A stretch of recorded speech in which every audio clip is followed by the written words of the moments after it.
안녕하세요. 장원두 교수입니다. 이번 시간에는 딥러닝 학습의 기본이 되는 역전파 알고리즘에 대해서 설명을 드리도록 하겠습니다. 사실 역전파 알고리즘을 수학적으로 설명을 드리고 또 유도하는 것은 굉장히 복잡하고 어렵습니다. 그런데 역전파 알고리즘이 어떻게 동작하는지 그 원리를 이해하는 것은 사실은 비교가 안 될 정도로 굉장히 쉽습니다. 그래서 이번 수업의 기본적인 목표는 여러분에게 딥러닝이 무엇인지 그리고 딥러닝이 어떻게 동작하는지를 설명드리는 것이 목표이기 때문에 그런 수학적인 부분들은 배제하고 실제적으로 이 딥러닝의 학습, 즉 역전파 알고리즘이 어떤 식으로 동작하는지 그 개념을 설명드리려고 합니다. 네, 역전파 알고리즘은 이제 이전 시간에 설명드렸듯이 마지막 층에서 발생한 오차를 줄이는 방향으로 가중치를 조정하는 그런 알고리즘이고요. 가중치 조정이 전파와 반대 방향으로 이루어지기 때문에 역전파로 명명이 되었습니다. 여기서 네트워크 구조가 이렇게 두 개의 완전 연결층으로 이루어져 있고 입력이 두 개, 그리고 출력이 하나인 비교적 단순한 완전 연결층으로 이루어진 그런 네트워크를 살펴보도록 하겠습니다. 자, 입력이 1, 0이 들어왔을 때 우리 이 노드가 이 네트워크가 출력해야 되는 목표치가 1.0이라고 해보겠습니다. 그러면 정답이 1.0인 거죠. 안에 들어있는 가중치는 처음에 랜덤하게 결정이 됩니다. 그때 랜덤하게 결정된 값이 완전 연결층 A에서는 0.6과 0.4, 완전 연결층 B에서는 입력과 출력의 노드의 개수가 각각 한 개씩으로 엣지가 하나, 가중치도 하나밖에 없다라고 가정을 해보겠습니다. 자, 편의상 활성화 함수는 배제하고요. 그리고 바이어스도 배제를 하고 설명을 드리도록 하겠습니다. 활성화 함수가 들어가고 바이어스가 들어가면 수식이 좀 더 복잡해지거든요. 그래서 그걸 배제를 하고 이제 살펴보도록 하겠습니다. 자, 맨 처음에 1, 0이 입력으로 들어옵니다. 그러면 1, 0이 들어와서 곱해져서 더해지죠. 그래서 1, 지금 전파 과정입니다. 아직 역전파는 아니고요. 1이 들어와서 가중치가 0.6이잖아요. 그래서 곱해서 나온 값 0.6이 출력으로 전달이 됩니다. 자, 두 번째 입력은 0이기 때문에 0이 0.4와 곱해지면 0이죠. 전달이 되지만 영향은 없습니다. 그래서 첫 번째 완전 연결층의 출력은 0.6이 됩니다. 이 0.6이 그대로 다음 층으로 전달이 됩니다. 만약에 활성화 함수가 있다면 변형이 되겠죠. 하지만 활성화 함수가 여기는 없기 때문에 그대로 전달이 됩니다. 자, 전달이 된 상태에서 여기 C번 그림입니다. 보시면 다시 여기 가중치가 또 있죠. 0.5를 곱해서 다음 노드로 전달을 합니다. 곱하니까 0.3이 되고요. 지금 이 출력 노드에는 다른 입력 노드, 다른 가중치는 연결이 되어 있지 않기 때문에 그대로 이 0.3이 최종 출력으로, 네트워크 출력으로 전달이 되게 됩니다. 그러면 여기서 0.3을 받아서 보니까 목표인 1.0과는 차이가 있습니다. 오차는 우리가 0.7 목표에서 출력을 뺀 값으로 0.7로 값을 지정을 해볼 수 있습니다. 자, 그러면 이제는 학습을 시켜야 되는데 학습을 시킬 때는 이 오차, 0.7이 발생한 이 오차를 줄이는 방향으로 이루어져야 합니다. 오차를 계산하는 것은 사실 다양한 방법이 있다라고 설명을 드렸는데요. 그 중에서 오차는 이제 간단하게 에러, 목표치 빼기 출력으로 정의를 그냥 그대로 하고요. 여기서 손실이라고 하는 거를 새롭게 정의를 해보겠습니다. 이 손실값은 발생한 오차의 크기가 되겠습니다. 크기로 정의를 하겠습니다. 그래서 이 오차를 제곱을 합니다. 음수가 있을 수 있기 때문에 제곱을 하고요. 이거를 원래라면 제곱을 한 다음에 다시 루트를 씌우면 되겠죠. 그런데 그 대신에 여기서는 2로 나누어집니다. 2로 나누어지는 이유는 그 이후의 미분 계산이 있는데요. 이후의 미분 계산을 조금 간편하게 하기 위해서 2로 나누어 준다 라고 설명을 드리면 되겠습니다. 자, 그래서 이제 여기서 1 빼기 0.3을 한다면 0.7이 나오죠. 네, 0.7을 제곱을 합니다. 그 다음 다시 2로 나누어 주면 0.245가 손실값으로 우리가 계산이 되어지게 됩니다. 자, 가중치를 이제는 조정을 해 나가야 되는데요. 가중치는 손실을 줄이는 방향으로 조정이 됩니다. 자, 손실은 음수값이 없죠. 그러니까 손실을 줄인다라고 하는 거는 음수로 보내는 것이 아니고 이제 이 값을 0에 가깝게 조정을 한다라는 거고요. 이때는 이제 내부적으로 편미분을 사용을 해서 해결을 합니다. 자, 편미분이라고 하는 거는 사실 그렇게 복잡한 개념은 아니고요. 우리가 가중치를 손실을 줄이는 방향으로 조정을 해야 되는데 파라미터 수가 지금 사실 굉장히 많아요. 이제 굉장히 단순한 이와 같은 네트워크에서도 가중치가 지금 3개가 지금 들어가 있고요. 본격적으로 들어가게 되면 가중치가 굉장히 많아집니다. 자, 3개만 하더라도 사실은 계산이 지금 복잡해집니다. 왜냐하면 우리가 W1만 있는 것이 아니고 W2도 있고 W3도 있는데 가중치를 줄이는 방향이 어느 쪽인지 어떻게 해야 되는지 가중치를 줄이는 게 아니죠. 오차의 크기, 손실을 줄이는 방향으로 간다는 것이 가중치를 좀 늘려야 되는 것인지 줄여야 되는 것인지 줄인다면 얼마나 줄여야 되는 것인지 뭐 이런 것들을 결정하기가 굉장히 곤란합니다. 그래서 자, 요거를 한쪽 축에 대해서만 미분을 해서 결정을 보게 됩니다. 자, 그것이 바로 편미분이 되겠습니다. 나머지는 다 상수로 두는 거죠. 자, 여기 그래프를 보시면 W2의 값이 고정이 되어 있다라고 우리가 가정을 합니다. 그래서 W2의 값이 고정이라고 가정을 하고 그 다음에 W1의 값에 따라서 그러니까 손실이 어떻게 변화하는가 로스 값이라고 얘기를 하는데 이 손실이 어떻게 변화하는가를 여기서 그래프로 나타낸 겁니다. 자, 이런 식으로 변화한다는 걸 우리가 계산을 해볼 수가 있습니다. 그러면 이때 줄이는 방향이라고 하는 건 어떻게 되는 거죠? 네. 이런 식으로 변화한다면 W1은 지금 0.8인데 여기서 0.7, 0.6 이쪽으로 줄이면은 아주 높은 확률로 오차 그리고 손실이 줄어들겠구나 라는 것을 우리가 알 수 있습니다. 물론 요거를 다 일일이 계산을 해가지고 하는 건 아닙니다. 그렇게 되면 시간이 너무 많이 걸리겠죠. 그래서 일일이 계산하는 건 아니고 주어진 값 0.8에 있어서 이제 이것이 어떻게 되는가, 어느 방향으로 움직여야 되는가 하는 것을 수학적으로 편미분을 계산을 합니다. 이거를 이제 계산을 해서 유도를 하는 과정은 좀 제법 복잡한데요.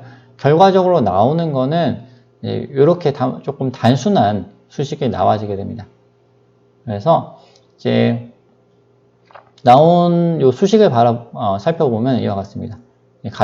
주어진 가중치에서 입력에다가 델타 J라고 하는 값을 곱해서 빼주면 가중치가 우리가 원하는 방향으로 수정이 됩니다. 자, 뒤쪽에 나오는 이제 델타 J라고 하는 거는요. 델타 J라고 하는 거는 출력 빼기 목표치입니다.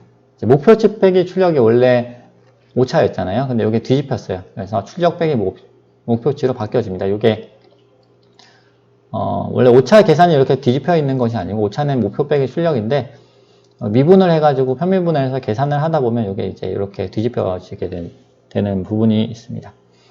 그래서 이제 요 결과적으로 나오는 요 수식만 놓고 보면은 사실 굉장히 단순하죠. 이제 우리가 요 가중치를 계속 업데이트를 해줘야 되는데 이 특정 가중치는 그 현재 시점의 가중치에서 주어진 입력과 그리고 출력 빼기 목표치를 곱해가지고 나온 값을 빼주면 바로 우리가 원하는 방향으로 가중치를 업데이트 할 수 있게 됩니다. 자, 요거를 적용을 하면은 이렇게 됩니다. 요 적용을 하는 거를 한번 살펴보도록 하겠습니다. 아까 오차가 0.72 발생을 했고요. 손실값은 0.245가 됩니다. 발생한 손실을 앞쪽으로 전달을 시켜줍니다. 그래서 앞으로 전달을 시켜주면 가중치를 이와 같은 방향으로 이제 계산을 하게 되는 거죠. 자, 원래 가중치가 이제 0.5였거든요. 이 상태에서 지금 가중치를 수정하는 공식이 이렇게 되어 있잖아요. 그래서 기존 가중치에서 빼기 입력이 0.6이었습니다. 입력 1이었는데요? 아닙니다. 지금 수정하려고 하는 이 네트워크 층 기준입니다. 그래서 이 층 기준에서 입력은 0.6입니다. 0.6이 들어와서 보니까 이제 출력 빼기 목표치 빼니까 마이너스 0.7이 나오죠. 그래서 곱하면 7, 42, 0.42가 나오고요. 그래서 마이너스니까 더해져서 0.92가 되겠습니다. 그래서 0.5에서 계산을 해서 0.92로 이렇게 가중치를 변경을 합니다. 자, 그리고 여기 이 상태에서 발생한 변화한 것을 다시 변화한 것을 보내는 거 아니고요.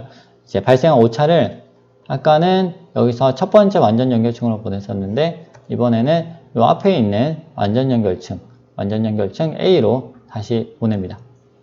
이거를 보낼 때요. 지금 앞서 있었던 이제 수식을 그대로 사용하면 됩니다. 그런데 수식을 한번 살펴보자. WIJ는 WIJ 빼기 입력 곱하기 델타. 이거 똑같죠? 그런데 델타를 어떻게 할 것인가 하는 부분이 조금 다릅니다. 델타라고 하는 거는 이전에는 마지막 층에서는 보면은 이제 우리가 오차를 바로 계산을 할 수 있었어요.